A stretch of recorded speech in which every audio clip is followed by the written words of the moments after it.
오늘의 주요 뉴스입니다. 추석 연휴 첫날을 맞아 주요 기차역과 버스, 여객선 터미널에는 하루 종일 귀성 행렬이 이어졌습니다. 정오쯤 절정에 달했던 고속도로 귀성길 정체는 잠시 뒤인 오후 8시 이후에 대부분 해소될 것으로 보입니다. 이른바 조국 가족 펀드 관련자들의 구속영장은 기각됐지만 검찰은 해외로 도피한 사건의 키맨인 조국 장관의 오촌 조카를 찾는 등 수사력을 집중하고 있습니다. 조국 논란 이후 문재인 대통령은 국정 동력 확보에 고심이 깊습니다. 여야는 민생 경제와 조국 규탄을 주장하며 추석 밥상 민심을 잡는 데 온 힘을 쏟고 있습니다. 볼턴 전 미 국가안보보좌관이 북한의 리비아 모델을 제시한 건 잘못이라고 트럼프 대통령이 밝혔습니다. 북한이 꺼려하는 리비아 모델을 직접 비판해 북미 협상이 재개될지 관심이 쏠립니다. 모태기 일본 신임 외무상이 징용 피해자 배상 판결 등 문제에서 한국이 국제법을 위반했다며 시정을 요구하겠다고 밝혔습니다. 우경화 발언이 잇따르면서 한일 갈등은 장기화할 것으로 보입니다. 아파트에서 불이 나 50대 부부가 숨지고 주민 10여 명이 다쳤습니다. 주민들의 도움으로 숨진 부부의 자녀들은 간신히 화를 면했는데 불은 충전 중이던 전동 킥보드에서 시작된 것으로 추정됩니다. 조국 가족 펀드 의혹 관련자들에 대한 구속영장 2건이 어젯밤 모두 다 기각됐죠. 하지만 이들이 죄가 없다는 뜻이 아니고 주범이 아니다. 그러니까 이 사건의 주범이 따로 있다는 뜻으로 해석이 될 수 있기 때문에 검찰은 주범을 잡는 데 노력한다는 입장입니다. 서울중앙지검의 취재기자 나가 있습니다. 이혁근 기자, 영장 기각에 대한 검찰 분위기부터 전해주시죠. 네, 조국 펀드 운용사인 코링크 대표와 투자사 웰스 C&T 대표의 구속영장이 한꺼번에 기각됐는데요. 검찰은 먼저 기각 사유를 꼼꼼하게 따져보는 분위기입니다. 법원은 피의자가 사실관계를 대체로 인정하고 있고 범행에 대한 피의자의 관여 정도 및 종된 역할을 고려해 영장을 기각한다고 밝혔습니다. 여기서 종된 역할이라는 표현에 주목하면 결국 주범이 아니라는 의미입니다. 증거 수집이 돼 있는 상태에서 주범이 아닌 사람들을 굳이 구속수사할 필요가 없다는 뜻입니다. 앞서 윤석열 검찰총장은 추석 연휴 기간에도 업무에 차질이 없도록 하라고 강조한 바 있습니다. 조국 수사팀 실무자 일부는 연휴를 반납하고 오늘 출근해 업무를 이어갔습니다. 그러니까 법원은 펀드 의혹에 대한 주범이 아니니까 기각이다는 논리인 건데 그러면 주범을 수사하면 되잖아요. 네, 그런데 그 과정이 순탄치 않은 상황입니다. 펀드 관련 혐의를 주도한 건 조국 장관의 오촌 조카 조모 씨입니다. 코링크 대표가 관련 증거를 없앨 때 자신에 대한 자료가 아니라 조 씨에 대한 자료를 없애라고 지시한 점으로도 짐작할 수 있는데요. 문제는 조 씨가 지난달 중순 해외로 몸을 피해서 검찰 소환에 응하지 않고 있습니다. 운용사인 코링크 대표, 투자사인 웰스 C&T 대표를 구속해 펀드 의혹을 수사하려던 검찰의 계획에 빨간불이 켜진 건 분명합니다.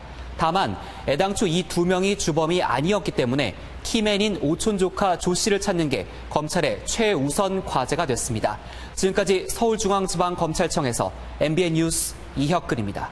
조국 장관의 부인 정경심 교수의 연구실 컴퓨터 반출을 도운 증권사 직원이 이후 조 장관 자택의 컴퓨터 하드디스크를 교체하는데도 동원이 된 정황이 포착됐습니다. 검찰이 하드드라이브를 구입한 영수증을 발견하고 추궁했더니 자백을 했다는 겁니다. 고정수 기자입니다. 검찰의 동양대 압수수색 이틀 전 조국 법무부 장관의 부인 정경심 교수가 증권사 직원 김모 씨와 함께 연구실 컴퓨터를 통째로 옮겨 증거인멸을 시도했다는 의혹이 일었습니다. 규경하고 난 뒤에 만났고 검찰에서 연락이 와서 그걸 그대로 이미 제출을 했습니다. 이로 인해 김 씨는 증거인멸 혐의를 받고 있는데 조 장관 부부의 자택 컴퓨터 하드도 교체해준 정황이 새로 드러났습니다. 검찰 조사 과정에서 하드 구매 영수증이 있는 경위를 추궁받자 정 교수 자택 컴퓨터 하드를 교체한 것이라고 진술한 것으로 전해졌습니다. 김 씨 측은 검찰에 교체 전 하드를 이미 제출한 것으로 알려졌습니다.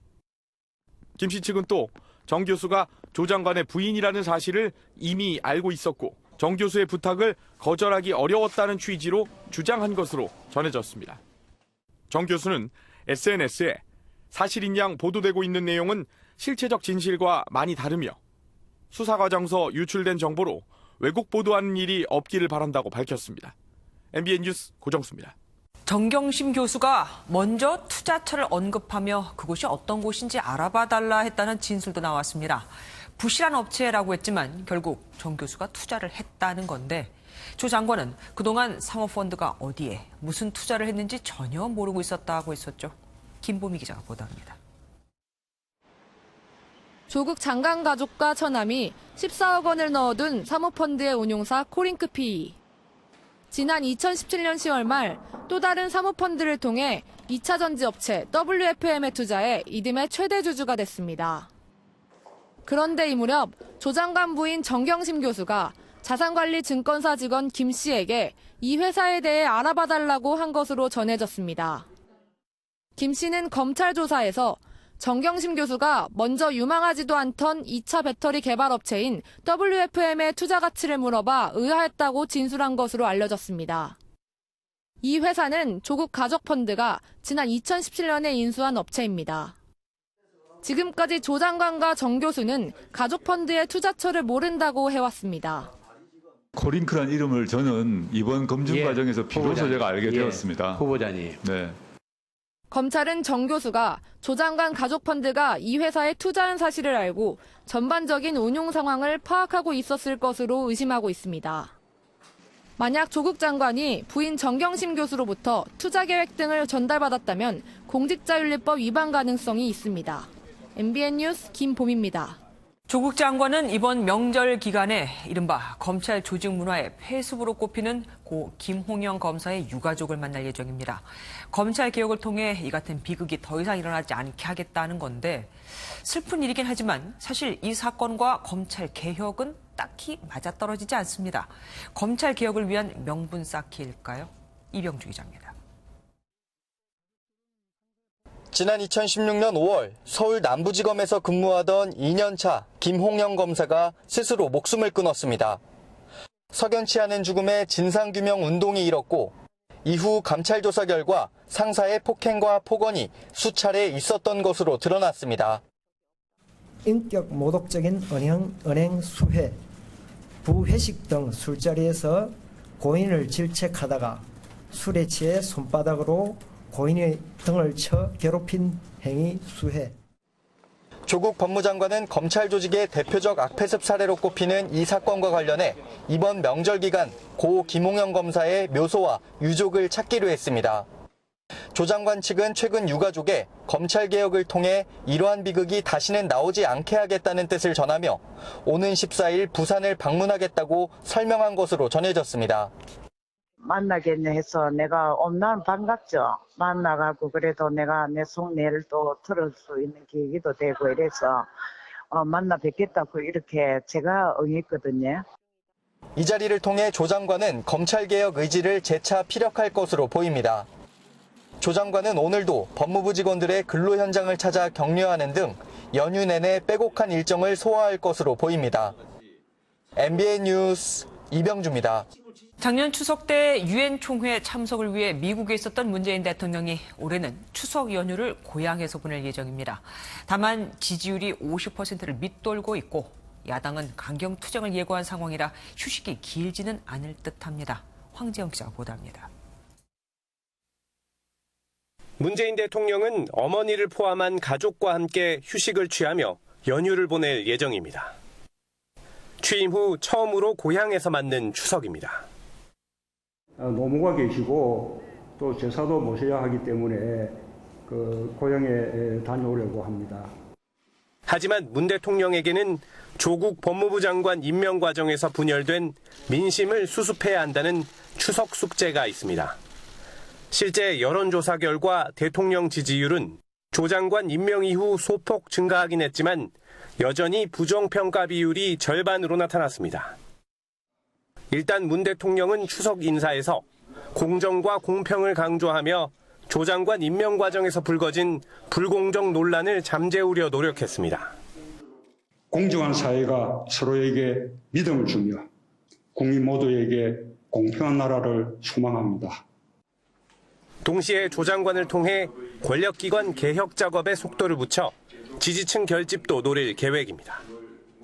그 과정에서 각종 개혁 법안의 국회 통과가 필요한데 이때 강경 투쟁 중인 야당 협조를 어떻게 이끌어낼지도 문 대통령은 고심할 것으로 보입니다. MBN 뉴스 황지연입니다. 누구보다 추석 연휴 밥상머리 민심이 예민한 게 정치권이죠. 이번에는 특히 조국 법무부 장관 임명부터 경제까지 대화거리가 다양합니다. 그래서인지 여야 지도부는 물론 지역구 의원들까지도 민심 다지기에 주력하고 있습니다. 이동화 기자입니다. 일단 더불어민주당은 조국 임명 논란을 뒤로하고 민생 살리기를 강조하며 여론 끌어안기에 나섰습니다. 민주당은 경제 활력 제고와 양질의 일자리 창출 등 국민의 삶을 챙기는 데 더욱 매진하도록 하겠습니다. 반면 자유한국당은 조국 장관 임명을 철회해야 한다며 집권 여당에 각을 세웠습니다. 범죄자 조국을 수사 중에 어떻게 법무부 장관으로 임명합니까? 이거 제정신입니까? 끌어내려야 돼요. 아무래도 여론 풍향계인 추석 민심의 향배가 7개월 앞으로 다가온 총선에도 영향을 미친다는 판단이 깔린 것으로 보입니다. 그래서인지 국회의원들의 지역구 눈도장 찍기 행보도 눈길을 끌었습니다. 문재인 대통령과 찍은 사진으로 여당 프리미엄을 톡톡히 누리려는 의원.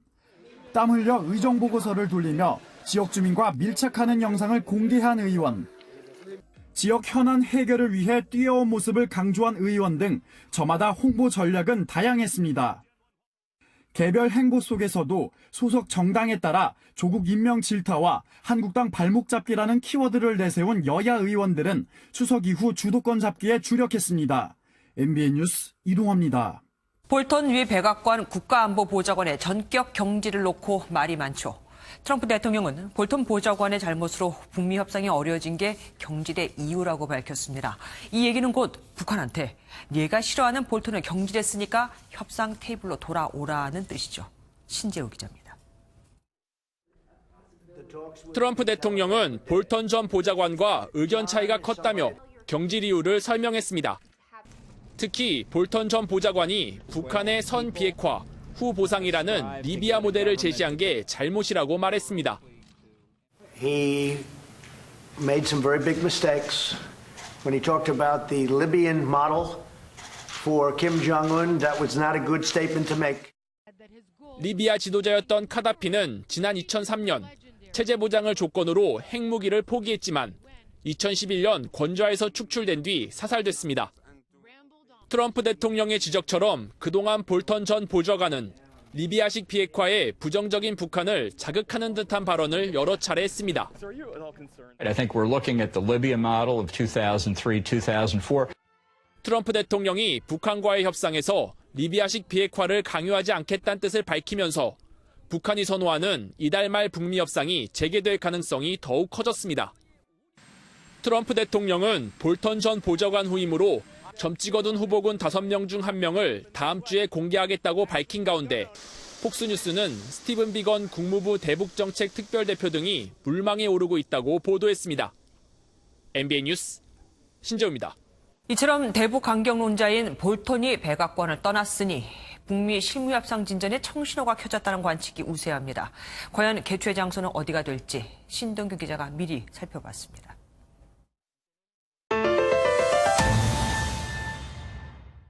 가장 유력하게 거론되는 곳은 판문점입니다. 북미 양측은 지난해 6월 싱가포르 정상회담에 앞서 판문점 통일각에서 실무 협상을 했습니다. 같은 해 7월 다시 만나 후속 협상을 벌인 곳도 판문점입니다. 트럼프 대통령이 트위터로 김정은 위원장에게 깜짝 회담을 제안해 만난 곳도 판문점이라 상징성도 큽니다. 북한 대사관이 있는 제3국에서 실무 협상을 벌일 가능성도 있습니다. 보통 본국과 소통이 원활하고 보안이 잘 지켜진다는 점에서 북한이 선호하는 편입니다. 특히 평양에 미국 대사관이 없어 우회 소통 채널 역할을 해온 스웨덴이 거론되는 가운데 그 외 북한 대사관이 있는 라오스, 말레이시아, 독일 등도 후보군으로 꼽힙니다. 김 위원장의 결단 없이 협상에 의미 있는 진전은 어렵다는 점에서 평양도 개최 장소로 고려할 수 있습니다. 실제 마이크 폼페이오 미국 국무장관은 지난해 10월 2차 북미 정상회담에 앞서 평양을 방문했습니다. 북한 대사관이 있는 거 이것을 중점적으로 했다는 관례를 봤을 때 아마 1순위는 판문점 가능성, 2순위는 평양, 3순위는 뭐 이런 아시아권 뭐 이렇게 예상해 볼 수 있습니다. 미국도 실무협상 장소로 거론되지만 가능성은 크지 않다는 평가입니다. MBN 뉴스 신웅입니다. 일본 아베 정부가 개각을 통해 우익 인사들을 전면 배치한 게 바로 어젠데 어제부터 이들이 우리 정부를 공격하고 있습니다. 아베 총리는 한술 더 떠서 한국과 관련한 외교 정책을 먼지만큼도 바꾸지 않겠다고 말했습니다. 김희영 기자입니다. 한국 수출 규제를 주도하는 스가와라 경제산업상이 취임하자마자 우리 정부를 비난했습니다. 我が国としては WTO 違反ということはその指摘は当たらないこういう認識でおりますから日本の立場をしっかりと主とこれからも発信をしていきたいこのように考えているわけでございます. 한일 외교 협상을 담당할 모태기 신임 외무상 역시 한국이 국제법을 위반해 양국 관계의 기초를 뒤집고 있다며 우리 정부에 책임을 떠넘겼습니다. 아베 총리는 한국에 대한 강경 노선을 유지하겠다고 못 박았습니다. 新しい体制の下でもみじんも変わるものではありません. 새로 출범한 아베 내각이 우리나라를 향한 공세 수위를 높인 가운데 외무상에서 자리를 옮긴 고노다로 방위상은 북한 문제와 관련해 한일 두 나라 사이의 연대가 필요하다고 말했습니다.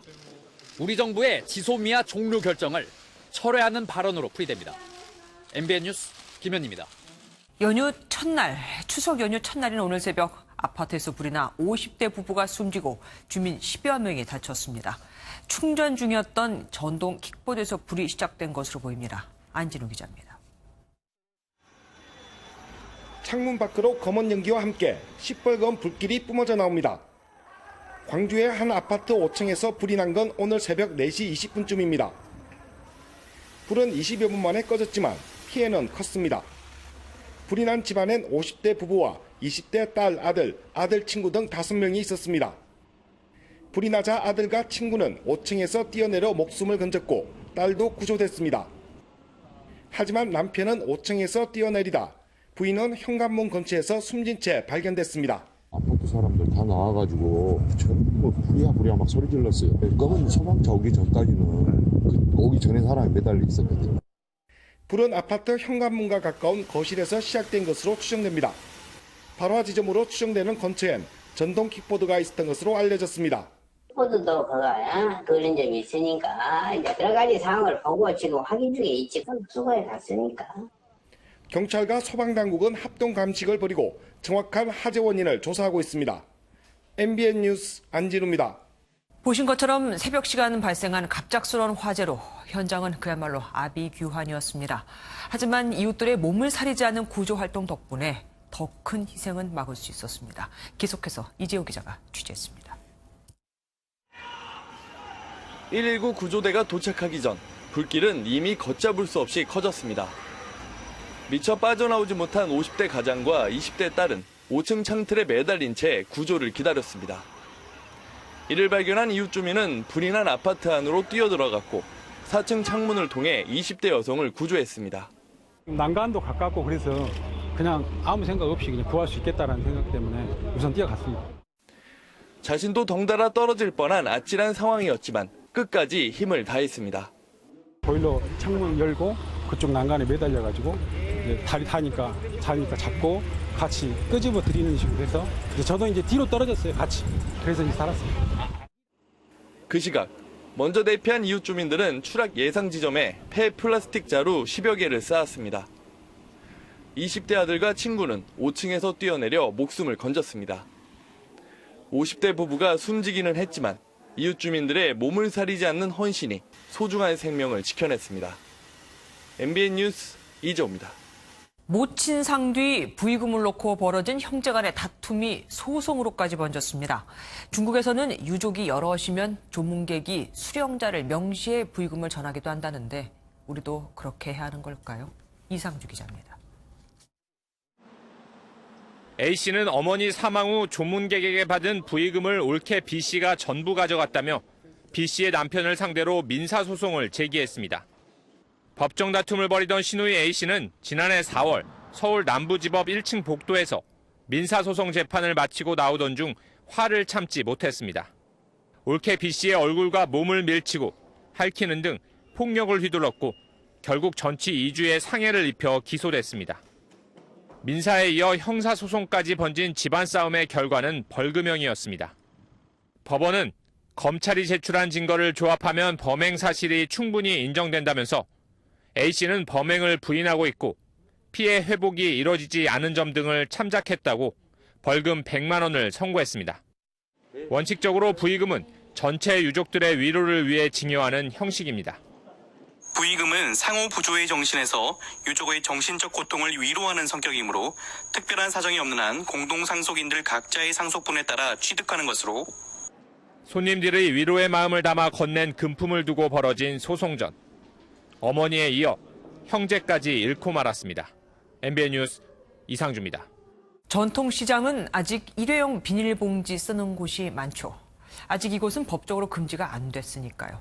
여기서 소비되는 양만 1년에 200억 장이 넘습니다. 전민석 기자가 보도합니다. 추석맞이 한창인 서울의 전통시장입니다. 색색으로 물들인 송편을 일회용 비닐봉지에 가득 담아 손님에게 건넵니다. 10명 중에 9분은 통상 그냥 오셔요. 그래서 일회용품을 계속 줄여야 되는데 저희 입장에서는 어쩔 수 없이 오늘은 운동하고 오는 길에 장바구니를 안 들고 와가지고 여기다 둬서. 대형 상점과 백화점에선 이미 일회용 비닐봉지 사용이 금지됐지만 전통시장은 아직입니다. 이렇게 소비되는 비닐봉지는 연간 211억 장이나 됩니다. 서울시는 시민단체와 함께 비닐봉지 대신 장바구니를 들고 다니자는 캠페인에 나섰습니다. 전이나 고기 같은 음식을 구입할 때 이런 밀폐용기를 미리 준비하면 일회용품 사용을 줄일 수 있습니다. 각 구청도 적극 협조하기로 했습니다.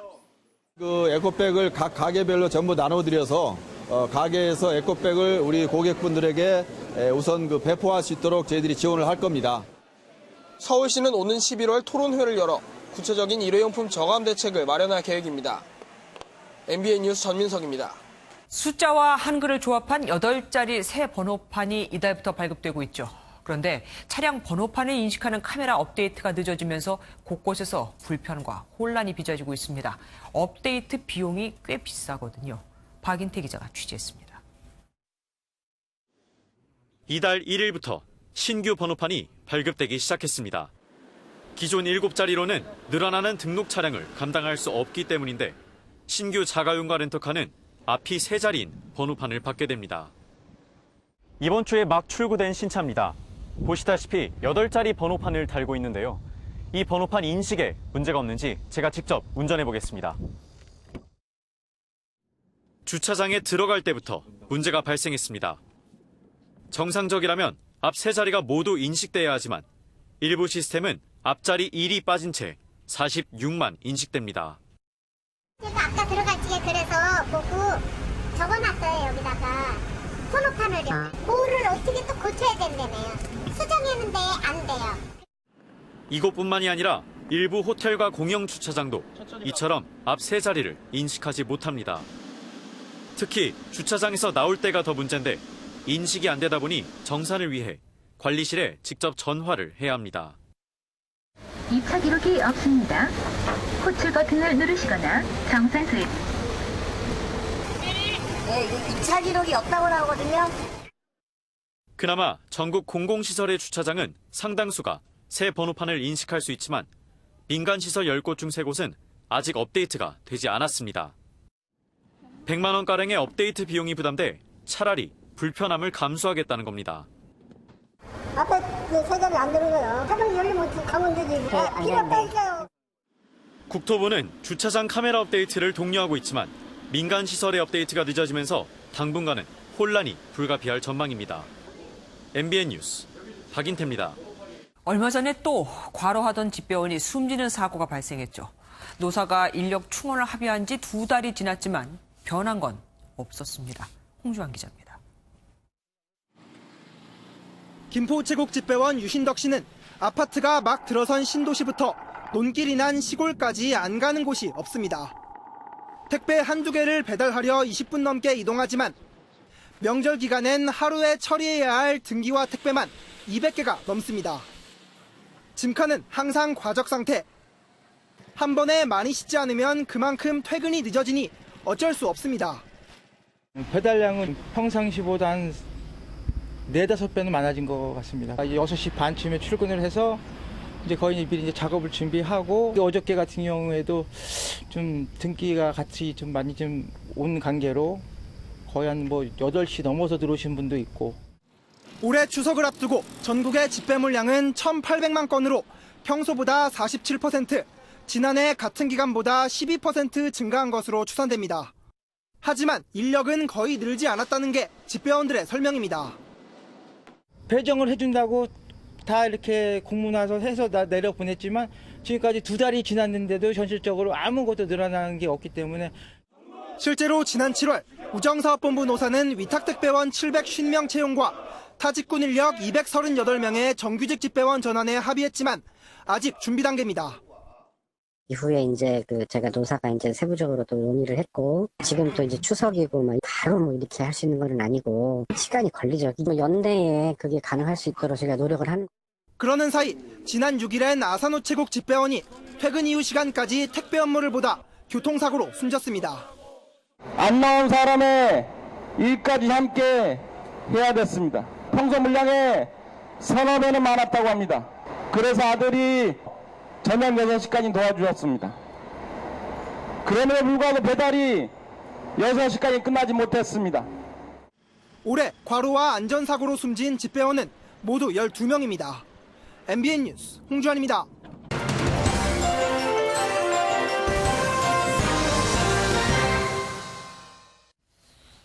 명절 연휴, 고향길에 잠시 들려 먹는 휴게소 음식은 빼놓을 수 없는 별미죠.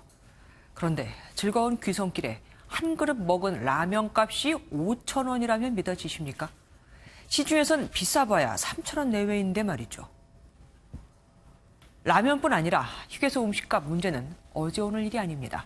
여당의 한 중진 의원은 기가 막힌 라면 비싸는 가격에 분노하기도 했죠. 원인이 뭘까요? 결론부터 말하자면 보통은 한 곳에만 내는 임대 수수료를 휴게소 가게들은 2곳에 내기 때문입니다. 도로공사는 휴게소 운영을 민간업체에 위탁하기 때문에 결국 휴게소 가게들은 도로공사와 운영업체 이 양쪽에 수수료를 내야 하거든요. 책정한 수수료율 자체도 너무 높습니다. 시중 백화점이 대개 매출 대비 27% 정도 받는데 휴게소 가게는 이보다 훨씬 높은 40% 이상을 내는 곳이 절반에 가깝거든요. 심지어 51%에서 60%를 내는 곳도 11%나 됐죠. 휴게소 가게가 대부분 영세 소상공인인 걸 감안하면 가혹하다고 할 정도입니다. 5,000원 중 2,500원이 자리값이니 라면이 비쌀 수밖에요. 한 가지 더. 라면 한 그릇에 5,000원이라는 비싼 가격을 지불하고도 이 먹는 라면의 위생이 엉망입니다. 도로공사는 업체들의 위생 안전이나 관리 감독 업무를 직접 하지 않습니다. 현재는 업체들한테 다 맡겨놓고 있는데 그 결과 지난 5년간 위생 규정 위반으로 적발된 건수만 155건이나 됩니다. 높은 수수료를 받고도 제대로 위생을 못 챙기는 건지, 높은 수수료에 짓눌린 업체들이 위생엔 제대로 신경을 못 쓰게 된 건지, 휴게소 외에는 선택권이 없는 고속도로 이용객들만 골탕을 먹는 겁니다. 휴게소 음식은 이제 일부러 찾아가는 맛집으로 변하고 있습니다. 그런데 아직도 폭리를 취하고 바가지를 씌우는 일이 벌어져서야 될까요? 국민 세금으로 짓는 휴게소가 귀성길 운전자들에겐 휴식을, 배고픈 사람에게는 든든한 한 끼를 해결하는 기분 좋은 장소로 거듭나기를 바랍니다. 뉴스 초점이었습니다. 추석 연휴 첫날인 오늘 전국 고속도로는 새벽부터 귀성차로 가득했습니다. 지금은 대부분 정체가 풀렸다고 하는데요. 현장에 나가 있는 취재기자 연결해 보겠습니다. 김민수 기자, 지금 고속도로 상황 어떻습니까? 네, 저는 지금 서울요금소에 나와 있습니다. 오늘 하루 고속도로 예상 교통량은 평소보다 60만 대 많은 517만 대입니다. 제도에 보시는 것처럼 서울요금소는 여느 때와 다름없는 흐름을 보이고 있는데요. 이 정오쯤 절정이었던 교통체증은 점차 감소하다가 이제는 거의 해소됐습니다. 폐쇄회로 화면을 통해 자세한 교통 상황 알아보겠습니다. 먼저 경부고속도로 안성분기점 부근입니다. 부산과 서울 양방향 모두 평소 수준의 교통량을 보이고 있습니다. 서해안고속도로 바란나들목 부근으로 넘어가 보겠습니다. 화면 왼쪽 목포와 오른쪽 서울 양방향 모두 소통이 원활한 모습이고 영동고속도로 신갈분기점 역시 강릉과 인천 양방향 별다른 정체를 빚지 않고 있습니다. 지금 서울에서 출발하면 부산까지 4시간 30분, 광주 3시간 40분, 대전 1시간 30분, 강릉이 2시간 40분 걸릴 것으로 예상됩니다. 한국도로공사는 추석 당일이 내일 하루 교통량이 622만 대로 연휴 기간 중에서 가장 많을 것으로 내다봤습니다. 귀성길과 귀경길 모두 오후 3시에서 5시 사이 정체가 가장 심할 것으로 보입니다. 연휴 첫날의 오늘은 하늘길도 다소 붐볐습니다. 지난해보다 줄었다고는 하지만 오늘 하루 18만 명이 인천공항을 이용할 것으로 보이고 특히 주차장이 꽉 찼다고 하니까요. 이 대중교통을 이용하시는 편이 좋겠습니다. 저녁부터 비가 내리고 있으니까 빗길 안전운전 하시길 바랍니다. 지금까지 서울요금소에서 MBN 뉴스 김민수입니다. 고향을 찾는 시민들로 주요 기차역과 버스, 여객선 터미널은 하루 종일 북새통을 이뤘습니다.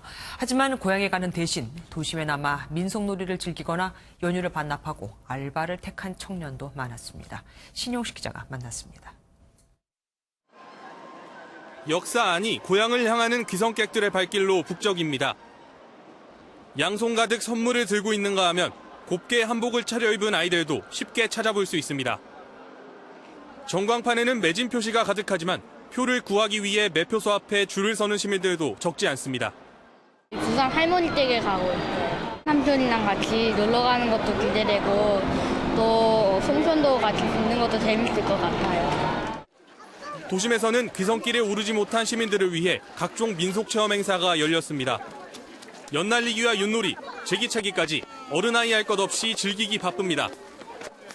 시골을 안 내려가서 이렇게 왔는데 아이가 사 먹는 과자에만 익숙하다가 전통 과자를 만들어 먹으니까 너무너무 좋아했고요. 이제 한옥 체험 같은 것도. 가족들과의 즐거운 추석 연휴를 반납하고 대신 생활비 마련을 위해 아르바이트를 선택한 청년도 많습니다. 가족이랑 보내는 것도 좋지만 더 이상 제가 부모님 손 벌리기도 애매한 나이기도 하고 해서 스스로 돈을 벌고 그 돈으로 제가 또 사는 것이 더 성취감도 들고. 본격적인 연휴 첫날, 저마다 방식은 다르지만 명절을 보내는 설레는 마음만큼은 하나가 된 하루였습니다. MBN 뉴스 신용식입니다. 추석엔 가족이 간만에 모이니 간단한 술자리를 갖거나 성묘 가서 음복술 드시는 분도 꽤 많죠. 이제는 제2의 윤창호법 시행으로 딱 한 잔만 마셔도 음주운전으로 처벌될 수 있습니다.